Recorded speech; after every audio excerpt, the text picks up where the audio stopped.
Hey YouTube, so basically we've been getting a shit ton of flies, and normally we have this window on the right open um, to let some of the heat come out from the radiator on the left. It's really, really hot, but this window has a lock that we couldn't get open.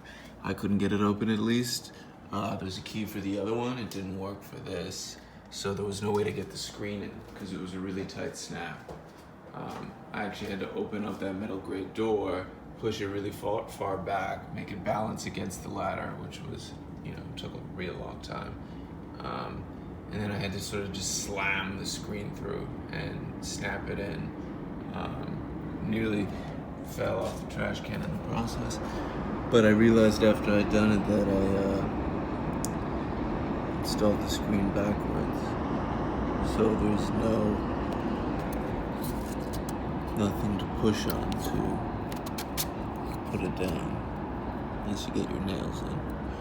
That's a simple install. Just cop some 3M clip, peel off kind, and then inserted a little rod, in this case a pen, and now you got your leverage. Got a crack, but that's another issue.